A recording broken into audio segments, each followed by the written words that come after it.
Antarctica, Earth's ultimate frontier, remains a continent truly unclaimed by any nation. This vast expanse, 1.5 times the size of Europe, is entombed beneath kilometers of ice. Here, winter temperatures plummet below -80 degrees Celsius, daylight vanishes for half the year, and winds rage with such ferocity they can knock a person off their feet. There are no cities, no roads, no permanent inhabitants, only ice, snow, rock, and a profound silence, punctuated by scientific outposts scattered across the coast like tiny specks on an immense white canvas. Officially, Antarctica is dedicated to science and peace.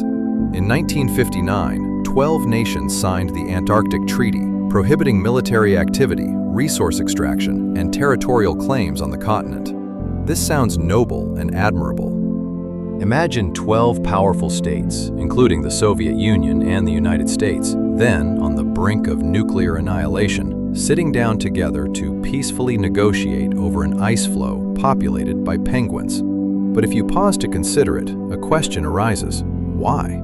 Why would 12 of the world's most influential nations so readily and harmoniously agree on a continent that, by their own official accounts, holds no strategic importance?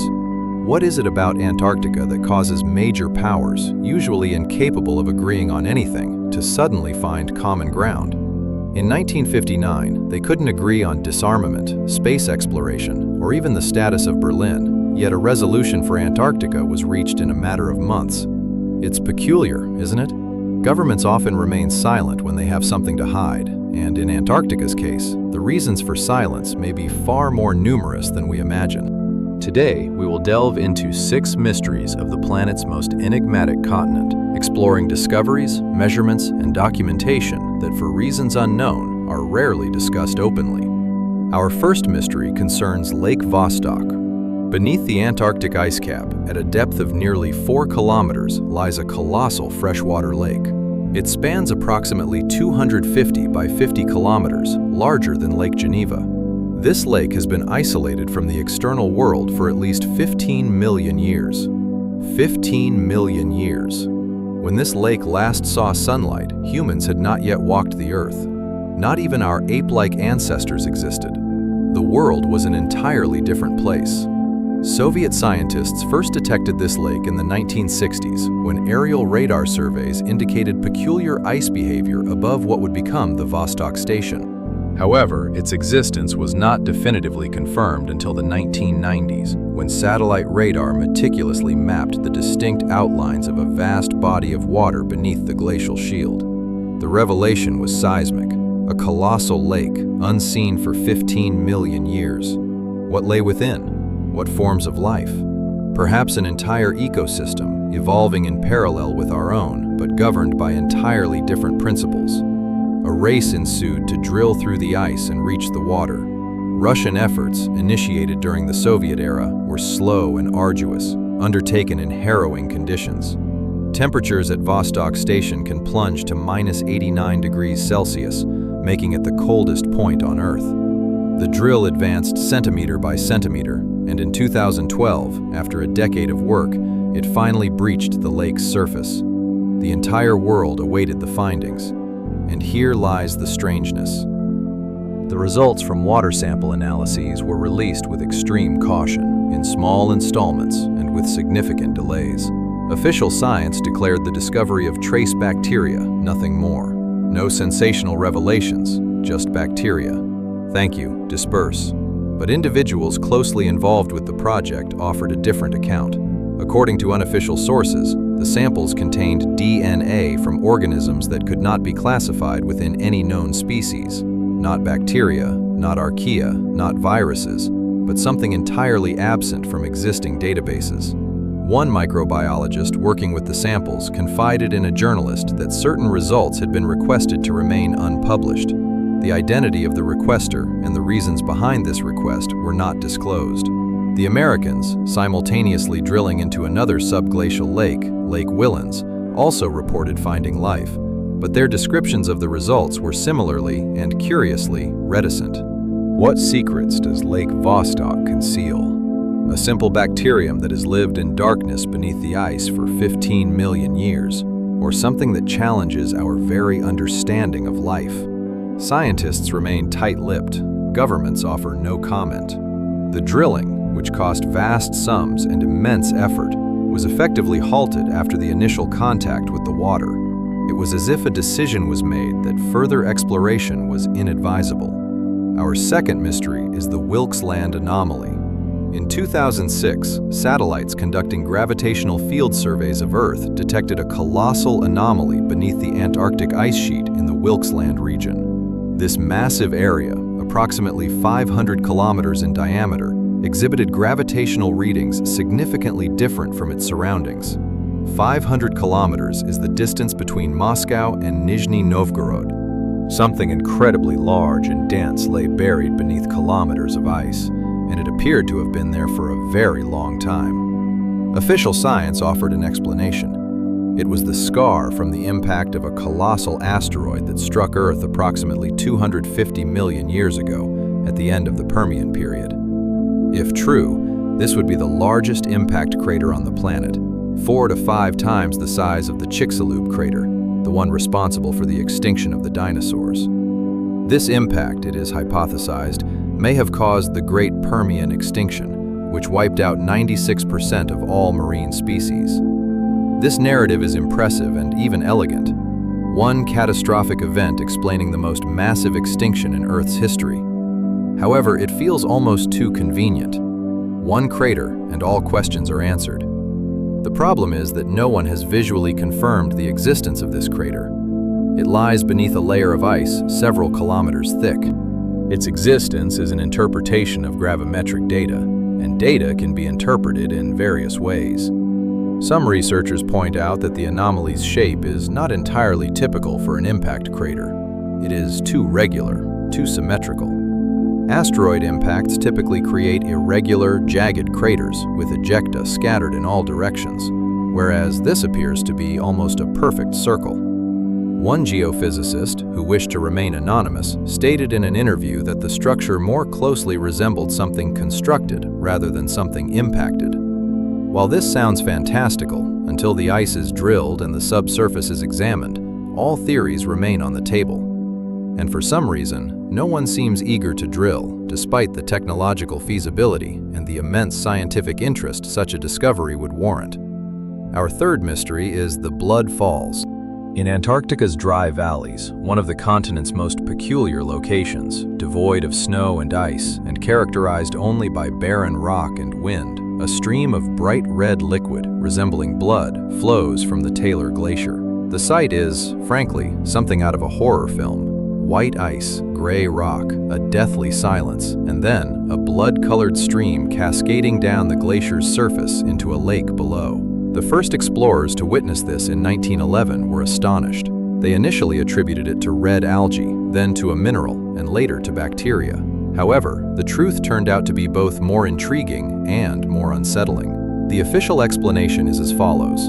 Beneath the glacier lies an ancient saline lake, isolated from the outside world for approximately 2 million years.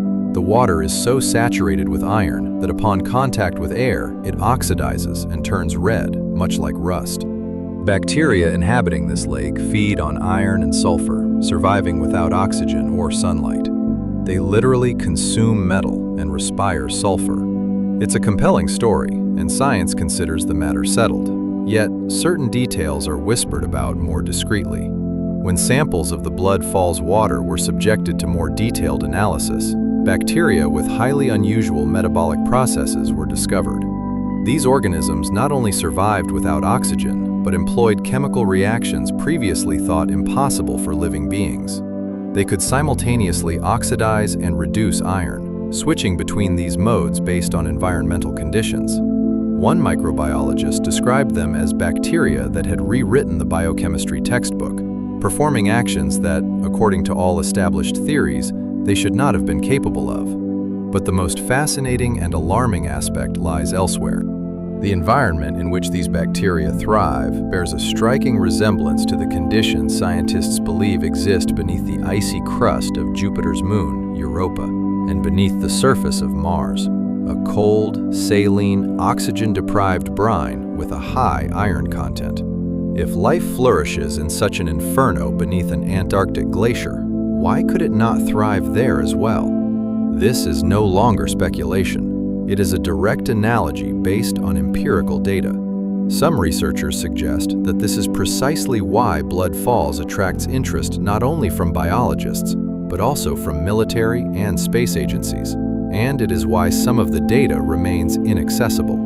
Because if it is discovered that life in subglacial oceans is not a theoretical possibility, but an almost inevitable outcome, the implications for science, religion, and politics would be colossal. And it appears someone has decided the world is not yet ready for such a revelation. Our fourth mystery, the Antarctic pyramids. In 2016, satellite images emerged showing formations protruding from beneath the Antarctic ice, strikingly resembling pyramids. 4 distinct faces, a pointed apex, and a symmetrical base. The images were captured in a mountain range and instantly went viral. Tens of millions of views, thousands of articles, endless debates. People zoomed in on the images, measured angles, and compared them to the pyramids of Giza. The resemblance was uncanny. Official science responded swiftly and decisively. Geologists declared them nunataks, mountain peaks emerging from the glacial cover. Their pyramidal shape, they asserted, is a product of natural erosion. Wind, temperature fluctuations, and ice over millions of years sculpted the rocks into these regular forms. This process is known as frost weathering, and it is indeed capable of creating impressive geometric shapes. Nothing artificial, nothing mysterious, just rocks that look like pyramids. Such formations can be found in mountains worldwide. The Matterhorn in the Alps, for example, also resembles a pyramid. And this closed the case for academic science. The topic was dismissed as frivolous, and anyone who continued to discuss it was automatically labeled a conspiracy theorist. However, not everyone agreed. Several independent researchers pointed out details that geologists either overlooked or chose to ignore. Firstly, one of the formations exhibited exceptionally smooth faces. Natural erosion produces similar but not identical surfaces. One side is always slightly more weathered than the other, as wind predominantly blows from a single direction. Here, however, the faces were almost identical in slope and length. The symmetry was suspiciously perfect. Secondly, the base of one of the formations was oriented almost precisely to the cardinal directions: north, south, east, and west, with less than a 2-degree deviation. Nature does not align mountains with a compass. Humans do when building with a specific purpose in mind. Thirdly, and most intriguingly, when one researcher attempted to organize a private expedition to these formations, their permit was denied without explanation. The area was closed to visitors. It's important to understand that Antarctica is not entirely a forbidden zone. Tourists fly there every year. Thousands of people visit the Antarctic Peninsula, photographing penguins and glaciers. Scientific expeditions operate at dozens of stations across the continent, but certain areas remain off-limits. The explanations provided by authorities typically cite environmental concerns or safety considerations. Perhaps that is the case. Perhaps it is simply dangerous there, with crevasses, avalanches, and unpredictable weather. However, the coincidence is rather striking.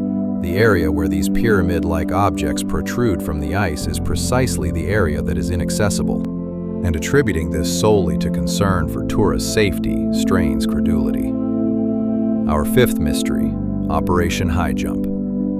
This event is one of Antarctica's most discussed enigmas and one of the most inconvenient for the official narrative.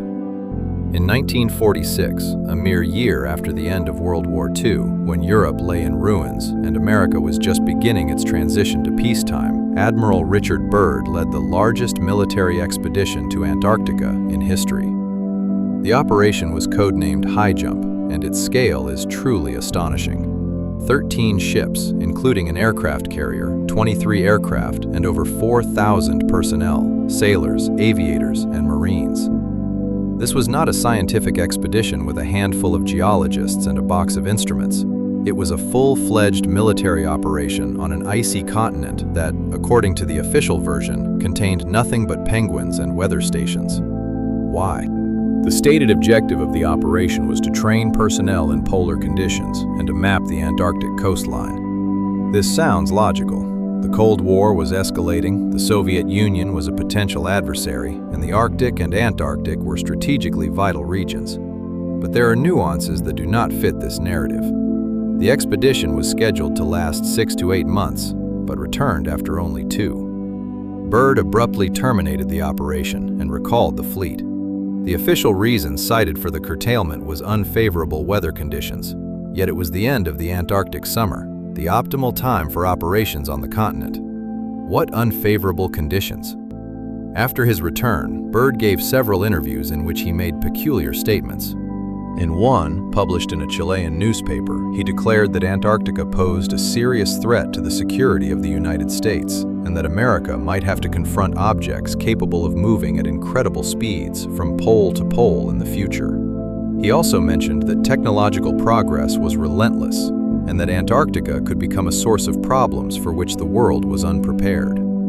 For an admiral who had just returned from a cartographic expedition, these were highly unusual remarks. Journalists attempted to obtain comments from the military, receiving the standard reply. Admiral Byrd was expressing a personal opinion. What exactly did he see? What did he encounter? Why did a military force with an aircraft carrier and 23 aircraft suddenly decide to depart ahead of schedule? These questions remain unanswered. There is also another fact that is seldom mentioned. During Operation High Jump, several aircraft and at least one helicopter were lost. Lives were lost.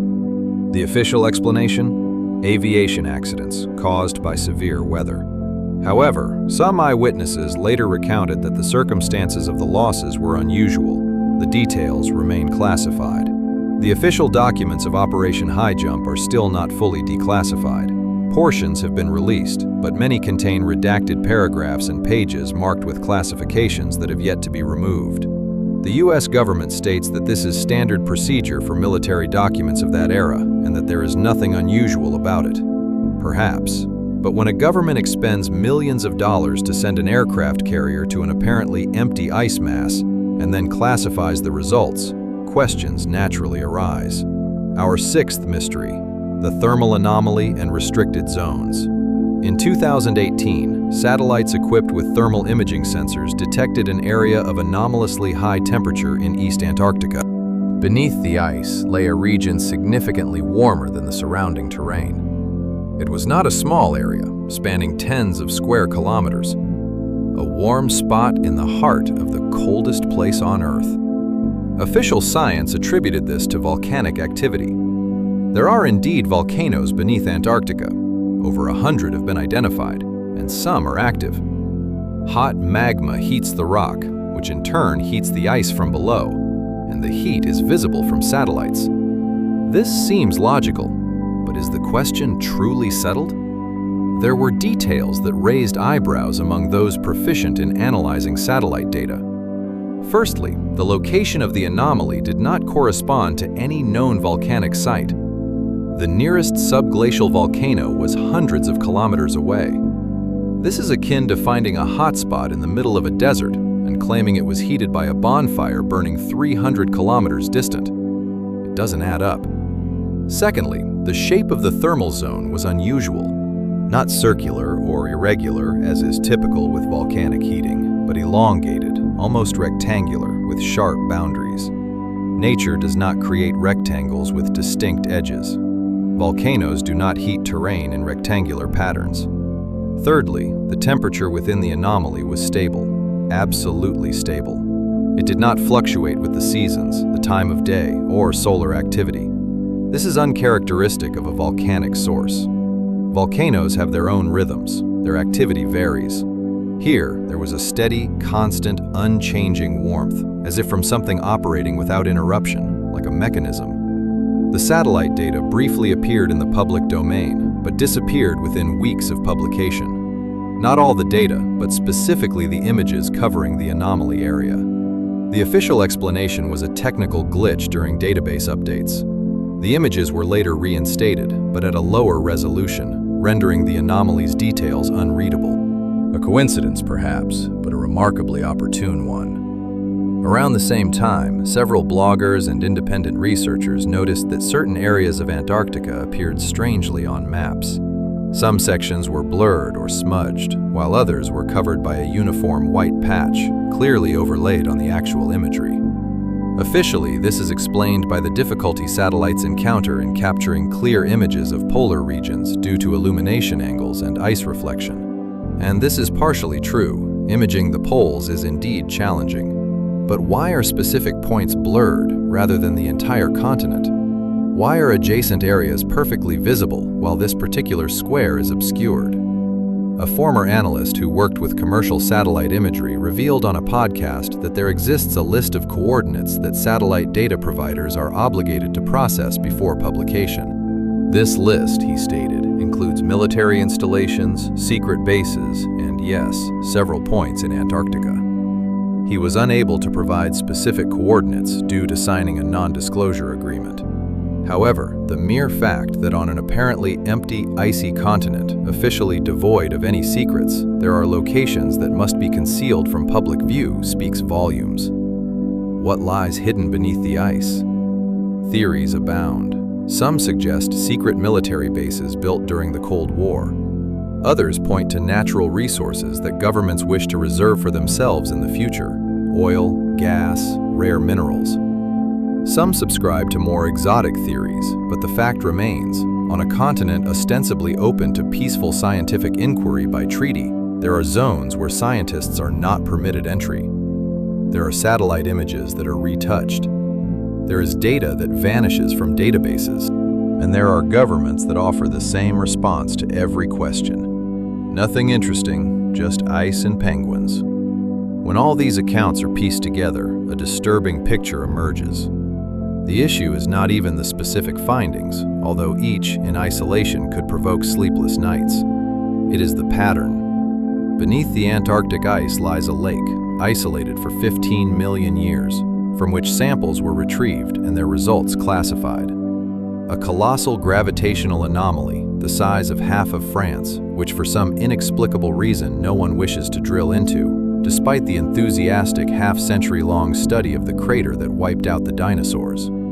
Bacteria that by all laws of biochemistry should not exist, thriving in a red stream in the middle of a white desert. Objects resembling pyramids in a restricted area, with no explanation provided. A military expedition with an aircraft carrier that returned prematurely, lost aircraft and personnel, and whose commander subsequently spoke of peculiar threats to national security. And a rectangular thermal anomaly whose satellite images mysteriously degraded in quality. Individually, each fact can be explained. The bacteria are simply an unusual species, an evolutionary curiosity. The gravitational anomaly is a meteorite crater, nothing supernatural. The pyramids are wind-sculpted nunataks. Byrd was an eccentric admiral with a flair for dramatic pronouncements. The satellite images were a technical glitch. The red stream is simply iron oxidizing in the air. Each fact in isolation is not cause for alarm, but when viewed collectively, when one sees that behind each explanation lies an implicit plea of "trust us and don't ask too many questions," the picture changes dramatically. Antarctica stands as Earth's sole continent devoid of permanent human habitation. It is unique, governed not by a singular national administration, but by an international accord.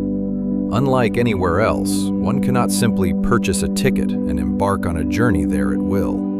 Our knowledge of Mars' surface surpasses our understanding of what lies concealed beneath the Antarctic ice sheet. We possess intricate charts of the ocean floor, yet remain largely ignorant of the mysteries hidden beneath 4 kilometers of ice, spanning an area of 14 million square kilometers. Curiously, this lack of knowledge seems to suit certain parties just fine. This frigid, remote, and desolate landmass harbors enigmas that are in no hurry to be revealed. Perhaps its depths truly contain nothing more than ice and rock. It's possible that any purported secrets are merely commonplace geological formations. However, as long as governments maintain their silence, satellite imagery undergoes discrete alterations, and researchers are